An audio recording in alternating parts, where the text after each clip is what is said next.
नमस्कार, मैं doctor Mohana Sushant Pandit, HOD, department of education, Bhilai महिला महाविद्यालय, भिलाई। मोहना की पाठशाला में आपका स्वागत है। आज हम शामपट कौशल ब्लैक बोर्ड स्किल के बारे में अध्ययन करेंगे। शामपट शिक्षण संस्था में उतना ही आवश्यक है जितने डेस्क, रजिस्टर, कुर्सियाँ तथा अन्य वस्तुएं। यह शिक्षा का सबसे सस्ता तथा महत्वपूर्ण साधन है। यह शिक्षा का अभिन्न अंग है। C.S. भल्ला ने ये कहा है कि शामपट जो है वो शिक्षण संस्था में बहुत आवश्यक है। जैसे कि कॉपी, डस्टर, रजिस्टर, कुर्सियाँ रहती है, वैसे ही शामपट भी एक महत्वपूर्ण अंग है शिक्षण संस्था में। अध्यापक और छात्र द्वारा शामपट को प्रयुक्त विधा समझना चाहिए, क्योंकि अध्यापक की सहायता से निर्देश देता है और बालक अभिव्यक्त करता है। छात्र अध्यापक हो या अध्यापक हो, उनके लिए ब्लैक बोर्ड ये महत्वपूर्ण होता है, क्योंकि शिक्षक जो है उससे निर्देश देता है और बालक उससे ग्रहण करता है। जो ब्लैक बोर्ड पर लिखा रहता है उसको वो अपने नोटबुक में, कॉपी में लिखता है और उससे वो अभिव्यक्त कर पाता है। शामपट प्रयोग कौशल के घटक। शामपट प्रयोग के उपयोग में लाने से पहले उसके क्या क्या घटक है जिसको हमको ध्यान रखना चाहिए, वो अब हम देखेंगे। शामपट पर लिखे अक्षरों की स्पष्टता। शामपट पर जो अक्षर लिखे जाते हैं वो स्पष्ट होने चाहिए। लास्ट में बैठे बच्चे तक की वो बात जानी चाहिए, जो आप लिख रहे हैं वो उनको समझ में आनी चाहिए। दूसरा है शामपट कार्य में स्वच्छता। आपका ब्लैक बोर्ड जो है वो स्वच्छ होना चाहिए, लिखावट सुंदर होनी चाहिए, डिस्टेंस सही होना चाहिए, तो बच्चे क्या है उनका ध्यान आकर्षित होता है और वो अच्छे से आप जो बता रहे हैं उस चीज़ को समझ पाते हैं। तीसरा है अक्षरों का सीधा होना। चाहे आपकी हैंडराइटिंग कैसे भी हो, आप हिंदी में लिख रहे हो, इंग्लिश में लिख रहे हो, यही प्रयास होना चाहिए कि अक्षर सीधे लाइन में लिखे होने चाहिए और पैरेलल चलने चाहिए ब्लैक बोर्ड से, ऊपर से नीचे या नीचे से ऊपर नहीं होना चाहिए। चौथा है शामपट पर समांतरण पंक्तियाँ। जो लिखा जाता है वो जो पंक्तियाँ हैं वो समांतर होनी चाहिए, ऊपर नीचे नहीं होनी चाहिए। पांचवा पॉइंट है शामपट पर स्वच्छता का विशेषता है। शामपट पर लिखते समय आपको स्वच्छता पे ध्यान देना है। ऐसा ना हो कि कोई अक्षर छोटे बड़े इस टाइप से लिख रहे हैं या टेढ़ा लिख रहे हैं। अट्रैक्टिव होना चाहिए। नेक्स्ट है अक्षरों के आकार का कक्षा के अनुरूप होना। कक्षा कितनी बड़ी है, कितने बच्चे बैठे, उस अनुरूप आपको कक्षा में जो ब्लैक बोर्ड पे है लिखना चाहिए। बहुत छोटा भी लिखने से बच्चों को नहीं दिखता और बहुत बड़ा भी लिखने से वो अजीब लगता है, इसलिए कक्षा के साइज़ के अनुरूप और कितने विद्यार्थी बैठे उसके अनुरूप आपको ब्लैक बोर्ड पे लिखना चाहिए।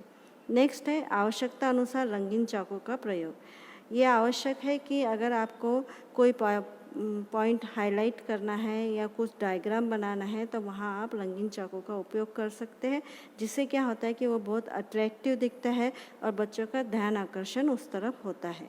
नेक्स्ट है रेखा चित्रों की स्पष्टता और सुंदरता। आप जो भी रेखा चित्र बना रहे हैं वो स्पष्ट होने चाहिए और सुंदर होने चाहिए कि बच्चा जो है उसको देखते ही समझ जाए, ना कि कंफ्यूज हो। तो आपको ये ध्यान रखना है कि रेखा चित्र जो है वो स्पष्ट और सुंदर होने चाहिए। नेक्स्ट है शामपट कार्य का कक्षा में औचित्य। ऐसा नहीं कि हमको शामपट यूज़ करना है करके हम कुछ भी लिख रहे हैं। जब हमको कुछ आवश्यक पॉइंट्स लिखना है या लेखक का नाम लिखना है या डेफिनेशन लिखनी है या शब्दार्थ बताने हैं या कोई डायग्राम बनाना है, तभी हम शामपट का उपयोग करें। बिना वजह शामपट का उपयोग नहीं करना चाहिए। कोई औचित्य नहीं है तो शामपट का उपयोग नहीं करना चाहिए। नेक्स्ट है मुख्य बिंदुओं को रेखांकित करना। जब आप शामपट पे कार्य कर लेते हैं तो जो मुख्य बिंदु बचे हैं उनको आप कलर चॉक से या वाइट चॉक से रेखांकित कर दें तो बच्चे उसकी तरफ ज़्यादा ध्यान दे पाएंगे। ये थे शामपट प्रयोग कौशल के घटक। अब हम देखते हैं शामपट कौशल से प्राप्त उद्देश्य। शामपट कौशल को हमको डेवलप करने से हमको क्या उद्देश्य प्राप्त होते हैं वो हम देखेंगे। पहला है बच्चों को ध्यान को आकर्षित करना। बच्चे ध्यान देते हैं। आपने देखा है कि अगर हम ब्लैक बोर्ड का यूज़ करते हैं तो पिन ड्रॉप साइलेंट क्लास में रहता है। सारे बच्चे ब्लैक बोर्ड की तरफ देखते हैं और लिखते हैं कि कुछ मिस ना हो जाए। दूसरा है रुचि पैदा करना। अगर आप सिर्फ लेक्चर देते रहते हैं तो बच्चे ध्यान नहीं देते, पर अगर आप ब्लैक बोर्ड पर लिखना शुरू करते हैं तो बच्चे बराबर ध्यान देते हैं। अनुशासन कायम रखना, बच्चे बिल्कुल शांत होकर कक्षा में लिखते हैं तो कक्षा में अनुशासन रहता है, सबका ध्यान ब्लैक बोर्ड की तरफ लिखता है, वो कुछ भी मिस नहीं करना चाहते, तो अपने आप कक्षा में अनुशासन निर्माण होता है। अध्यापन में भिन्नता लाना, एक ही तरीके से पढ़ाने से बच्चे बोर हो जाते हैं, तो अगर आप बीच में ब्लैक बोर्ड का यूज़ कर रहे हैं तो अध्यापन में भिन्नता आती है और बच्चों का भी ध्यान पढ़ने की तरफ होता है। फिर है कठिन अंशों को समझाने में सहायक होना, कुछ शब्द रहते, कुछ अंश रहते जो प्रोनाउंसिएशन से या आप जो बोल रहे हैं उसे समझ में नहीं आते हैं, उनको आप लिखेंगे तो बच्चों को सहायता होती है उसको वैसे ही उतारने के लिए। फिर क्या सावधानियां हमको इसके लिए रखनी चाहिए शामपट कौशल के उपयोग करते समय। पहला है छात्रों की तरफ पीठ ना हो, ये सबसे मेन पॉइंट है कि अगर आप लिख रहे हैं तो आपका जो है पीठ जो है वो छात्रों की तरफ ना हो, पूरी तरफ बोर्ड में ना घुस जाए। आपको 45 डिग्री एंगल में रह के लिखना चाहिए, सबसे अच्छा रहता है। और अगर आप कुछ पढ़ा रहे ब्लैक बोर्ड पे का तो 90 डिग्री एंगल में आपको खड़े होना चाहिए। दूसरा है शामपट की स्थिति साफ हो, ऐसे जगह शामपट हो कि वो पूरी कक्षा में दिखता हो, उस पर लाइट ना आता हो और जो आप लिख रहे हो पूरी कक्षा को दिखता हो। तीसरा है शामपट अधिक चिकना ना हो, चिकना रहने से जो आप चॉक से लिखते हैं वो दिखता नहीं है और शाइन मारता है और ठीक से लिखा नहीं पाते, इसलिए चिकना नहीं होना चाहिए।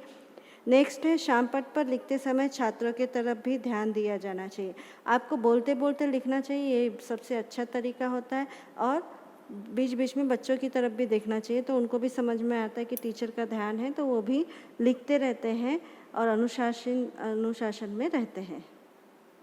नेक्स्ट है शामपट का प्रभावपूर्ण प्रयोग करने के कौशल, कौन से कौशल है जिससे हम शामपट का प्रभावपूर्ण प्रयोग कर सकते हैं वो अब हम देखेंगे। पहला है शामपट पर साफ साफ और मोटा मोटा लिखा जाए, ऐसा लिखा जाए कि वो साफ सुथरा हो और बच्चों को दिखे, बारीक अक्षरों में नहीं लिखना है। अक्षर सीधे एवं सुंदर लिखे जाए, अक्षर सीधे होने चाहिए आपके और सुंदर तरीके से लिखे होने चाहिए। लेखन में वर्तनी संबंधी अशुद्धियाँ ना हो, ये एक बहुत महत्वपूर्ण बात है कि अगर आप शिक्षक हैं तो आप जब ब्लैक बोर्ड पर लिख रहे हैं तो शुद्ध लिखिए, बार बार किताब में से देख के लिख सकते हैं लेकिन गलत ना लिखें, नहीं तो बच्चे भी गलत लिखते हैं। फिर है शामपट पर सीधी पंक्ति में लिखा जाए, मैंने पहले भी कहा है आपको सीधी पंक्ति में लिखना है। अगर आप में आदत नहीं है तो पहले आप लाइन खींच लीजिए सीधी और उसके नीचे लिखिए तो भी वो सीधी पंक्ति में लिखा जाएगा। फिर है शामपट पर तिरछे खड़ा होकर लिखा जाए ताकि बच्चों को भी बीच बीच में देखा जा सकते हैं। आपको तिरछे खड़े होना है और बच्चों को भी ध्यान देना, बच्चों की तरफ भी ध्यान देना है और लिखने में भी ध्यान देना है। फिर है आवश्यकता अनुसार रंगीन चाक का प्रयोग किया जाए, रंगीन चाक का उपयोग करके आपको लिखना है जिससे कि मेन पॉइंट्स को हाईलाइट कर सकते हैं। फिर है कमज़ोर नज़र वाले बच्चों को आगे बिठाया जाए, ये तो सिंपल सी बात है कि अगर आपको पता है कि आपके कक्षा में कोई बच्चा है जिसको दूर से नहीं दिखाई देता तो उसको सामने बिठा ले ताकि वो ब्लैक बोर्ड पे जो लिखा जा रहा है उसको ध्यान से देख सके, पढ़ सके, समझ सके। नेक्स्ट है प्रसंग अनुसार रेखा चित्र का भी प्रयोग किया जाए, जहाँ पे आवश्यक है वहाँ डायग्राम बना के, रेखा चित्र बना के और पढ़ाना चाहिए। ये थे शामपट कौशल के घटक, उसका प्रयोग करने की विधियाँ, उद्देश्य, सावधानियाँ, इन सब का उपयोग करके हम शामपट कौशल स्किल को अपने अंदर डेवलप कर सकते हैं और एक शिक्षक के लिए बहुत आवश्यक है क्योंकि यही इनका हथियार होता है, chalk and duster with black board. धन्यवाद। यहाँ अब हम अगली क्लास में शामपट कौशल के बारे में, उसके लेसन प्लान के बारे में अध्ययन करेंगे। धन्यवाद।